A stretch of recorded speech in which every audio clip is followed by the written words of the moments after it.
So when Khadijah radiallahu anha, she heard about these great akhlaq, she told Maysara that I want to propose to this man.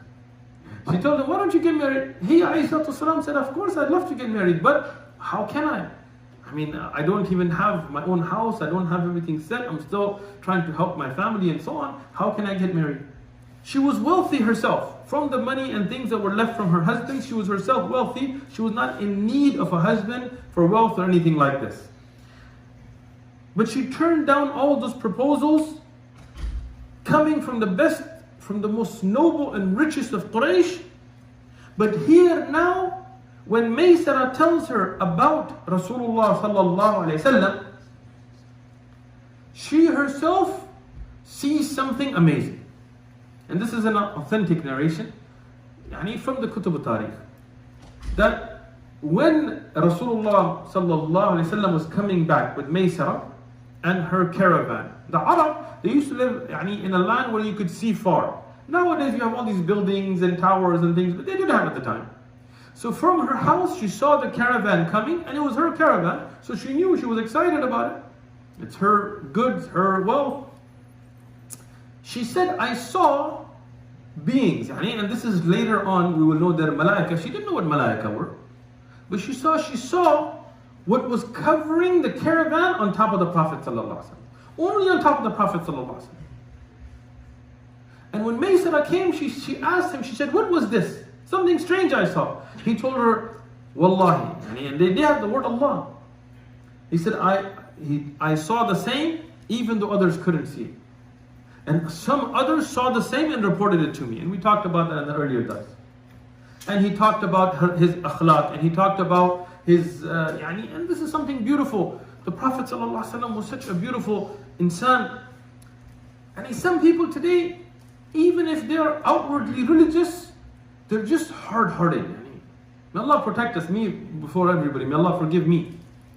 Like if they do business, they're quick to anger.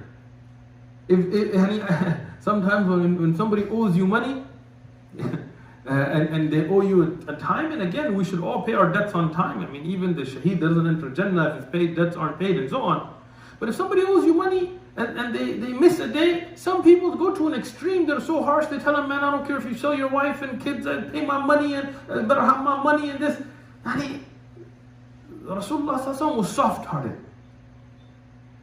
And he gave the virtues of those that are soft-hearted, those that are shy to anger, those that are hilm. So when Khadijah radiallahu anha, she heard about these great akhlaq, she told Maysara that I want to propose to this man. SubhanAllah. She saw that her trade was blessed, she saw that his dealings were honest, she saw all of these things. So she talked to a servant she had. Her name was Nafisa bint Munayya. Nafisa, she told her, I will take care of this issue for you.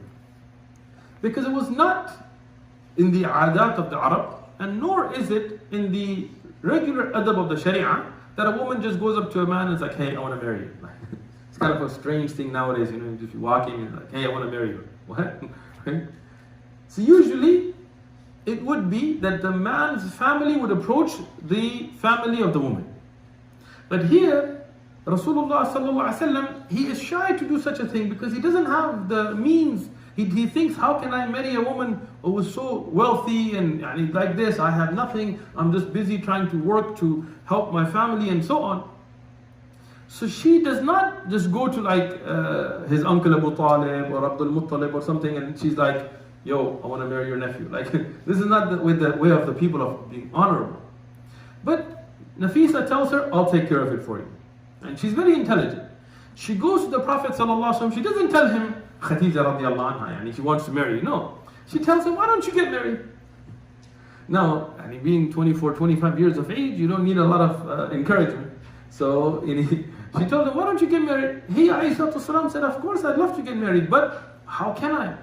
I don't even have my own house, I don't have everything set, I'm still trying to help my family and so on. How can I get married?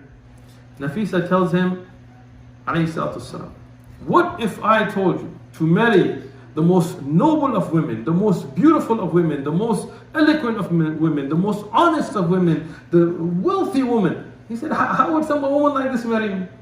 He said, what about marrying Khadijah? Rasulullah sallallahu alaihi wasallam said, would Khadijah marry me?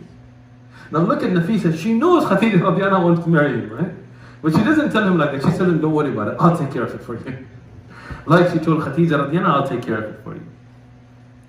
So now Rasulullah sallallahu alaihi wasallam, he goes and talks to his elders. And this is the way of marriage. Marriage is not like, all right, I'm just going to do it. Nowadays, it was a strange world we live in, you know. Some brother will be walking, another brother will walk up to him and be like, yo, I want to marry your daughter. Who are you? I don't have a job. I don't have anything, you know. I don't know where I keep her. I'm not really interested in religion. But, yo, can I marry your daughter? Get out of here. Strange world, right? So here, Rasulullah sallallahu alaihi wasallam's father has passed away. Abdul Muttalib has passed away. So Hamza radiallahu anhu, Hamza ibn Abdul Muttalib and Abu Talib.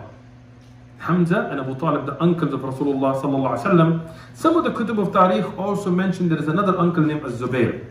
Not Zubair ibn Awam, but Zubair, the uncle of the Prophet sallallahu alaihi wasallam. But these uncles, they went to who? Who did they go to? Not to Khadijah. Of course not. Nobody goes to the woman and is like, no, they went to her father, Khuwaylid. From the etiquettes, right? So elders, they went to elders. Khuwaylid ibn Asad, and they put the proposal forward. And Khadijah radiallahu anha, obviously she wanted to marry the Prophet sallallahu alaihi wasallam, so they agreed. How did they do it? They put a mehr of 20 camels. Now the Prophet sallallahu alaihi wasallam, all the wealth he had gained, he had given it to Abu Talib, because that's who was taking care of him. But Abu Talib and the uncles of the Prophet ﷺ, they then from their wealth gathered 20 camels, and they put this as the mehr for Rasulullah sallallahu alaihi wasallam to get married to Khadijah radiallahu anha. And Abu Talib, he gave the khutbah. And this is, we don't have the exact wording of that khutbah, but we know that the khutbah to nikah that Rasulullah sallallahu alaihi wasallam told us is from the sunnah. And we know this was from the sunnah of Ibrahim alayhi salam and Ismail alayhi salam. So the Arab, they knew that there is a khutbah.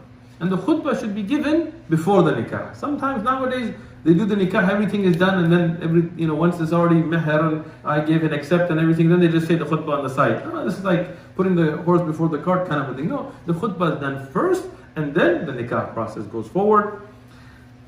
So they did this, and the best of mankind, Rasulullah Muhammad sallallahu alayhi wasallam, and one of the best of womankind, Khadijah radiallahu anha, get married. Simple.